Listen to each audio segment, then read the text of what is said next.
एक शाम प्राची टीवी पर सीरियल देख रही होती है। तभी उसकी सास वहां आती है। अरे सीरियल में तो ऐसे मग्न है जैसे आज रात का खाना पड़ोसी आकर बनाएंगे। मुझे पता ही नहीं था आपने अपने बेटे की शादी पड़ोस में भी की हुई है। हैं? मतलब? मतलब इस घर में सारा काम बहू ही करती है, आप तो सिर्फ खर्राटे मारती हैं। अच्छा जी, फिलहाल तो तुम आराम फरमा रही हो, चलो जाओ, ये मेरे टीवी देखने का समय है। आहा, इसीलिए मुझे भगाया जा रहा है। सॉरी, अब तो बिल्कुल नहीं जाऊंगी। प्राची की इस बात पर दोनों सास बहू के बीच टीवी रिमोट के पीछे बच्चों जैसे छीना झपटी शुरू हो जाती है, जिसके बीच श्लोक भी काम से घर वापस आ जाता है। आज मेरी चूहे बिल्ली की जोड़ी किस बात पर झगड़ रही है? अरे तेरे बीवी मुझे टीवी नहीं देखने दे रही। अरे तुम्हारी मम्मी मुझे खाना बनाने के लिए फोर्स कर रही है। अरे वाह, ऐसे बेतुके रीजन पर तो बच्चे भी झगड़ा नहीं करते। अरे मुझे कुछ मत बोल, सब इसने ही शुरू किया है। हाँ हाँ, जैसे आप तो बहुत दूध की धूली है ना। अरे बस, दोनों चुप। प्राची जाओ, खाने की तैयारी करो।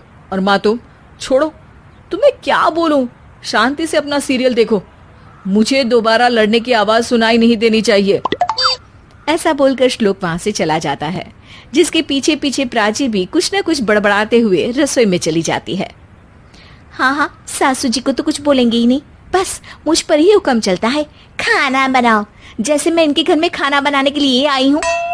इसी तरह शाम बीतती है और रात को श्लोक और प्राची की सास खाना खाकर सोने चले जाते हैं, लेकिन प्राची गुस्से में कुछ खाए बिना काम में ही लगी रहती है। इस घर में किसी को घंटा फिक्र नहीं पड़ता, मैं खाऊं या भूखी रहूं। प्राची कुछ देर के लिए रसोई से बाहर जाती है और जैसे ही वापस आती है तो वहां दूध का भरा ग्लास देखकर हैरान रह जाती है। फिक्र पूरी है, बस दिखाना नहीं है। प्राची दूध पीकर सोने चली जाती है और अगली सुबह एक बार फिर सास बहू का कार्टून नेटवर्क स्टार्ट हो जाता है। ये तुमने ही किया है। अरे अजीब जबरदस्ती है, मैं बोल रही हूँ मैंने कुछ नहीं किया। दोनों ने मिलकर पूरे घर को पागल खाना बनाया हुआ है। यहाँ कोई नॉर्मल इंसान तो रह ही नहीं सकता, इसीलिए अब पड़ोसी क्या रिश्तेदार भी घर आने से कतराते हैं।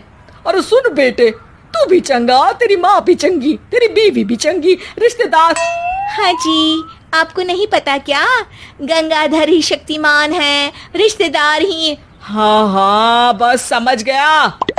कभी जानवरों जैसे लड़ेंगी तो कभी जुगलबंदी करेंगी।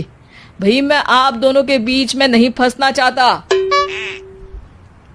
सास बहू की इस मनमौजी जोड़ी से परेशान होकर श्लोक अपना सिर खुजलाता वहां से चला जाता है। चलो अब मैं भी कीर्तन में जा रही हूँ। इस पर जैसे ही सास कमरे में अपना पर्स लेने जाती है तो वहां नाश्ते की प्लेट रखी देख मुस्कुराने लगती है और नाश्ता करके घर से बाहर निकलते हुए कुछ पैसे टेबल पर रख जाती है, जिसके कुछ देर बाद सिलेंडर वाला घर आता है। ओ मोरी मैया, मैं सिलेंडर के बारे में तो बिल्कुल भूल ही गई थी। घर खर्च के सारे पैसे भी मम्मी के पास है और श्लोक से बोला तो उल्टा 4 बात सुनाएंगे। प्राची ये सोच ही रही होती है कि अचानक उसका चेहरा चमक उठता है और वो घर में आकर इधर उधर देखने लगती है। तभी उसकी नजर टेबल पर रखे पैसों पर पड़ती है, जिन्हें वो सिलेंडर वाले को दे देती है। ये सब श्लोक देख लेता है। अच्छा बेटे, इतना बड़ा घोटाला, सबके सामने मैं तेरी दुश्मन और पीठ पीछे तेरी मेरी यारी। इस पर श्लोक एक प्लान बनाता है और शाम को सब एक साथ बैठे होने पर बोलने लगता है। माँ, तुम दोनों की बहुत लड़ाई होती है, इसलिए मैं सोच रहा हूँ कि प्राची को उसके घर छोड़ाऊं, इससे वो भी खुश रहेगी और तुम भी। अचानक श्लोक की ये बात सुनकर सास बहू शौक से उसकी तरफ देखती हैं। अरे ऐसे कैसे घर छोड़ाओगे, मुझे कहीं नहीं जाना। अरे तुमने बोला नहीं पर मैंने सुन लिया, तुम्हें मम्मी के साथ रहना अच्छा नहीं लगता, मुझे पता है। अरे वो अरे, जब बहू खुद कुछ काम बोले तो वो तुझे सुनता नहीं, और अब जो इसने बोला ही नहीं वो तू समझ गया। जब उसे नहीं जाना तो फिर जबरदस्ती क्यों कर रहा है? अच्छा, फिर आपको मौसी के घर छोड़ाता हूँ, बस अब आप दोनों एक घर में एक छत के नीचे नहीं रह सकती। मैं इस टॉम एंड जेरी की जोड़ी को और नहीं झेल सकता। है? ऐसे कैसे नहीं रह सकते? तुम्हें इतनी दिक्कत है तो तुम्हारा बोरिया बिस्तर पैक कर देती हूँ, लेकिन मम्मी जी कहीं नहीं जाएंगी। बिल्कुल यही सुनना था मुझे। अगर दोनों में इतना ही प्यार है फिर हर वक्त ये लड़ाई का नाटक क्यों करती हो? देखा मैंने कैसे माँ किचन में दूध रखती है और तुम उनके लिए कमरे में नाश्ता रखती हो, और कैसे वो पहले ही तुम्हारी दिक्कत समझकर घर में पैसे रखकर बाहर जाती है। अरे भाई, इतना ड्रामा तो डेली सोप में भी नहीं होता जितना तुम दोनों ने इस घर में फैलाया हुआ है।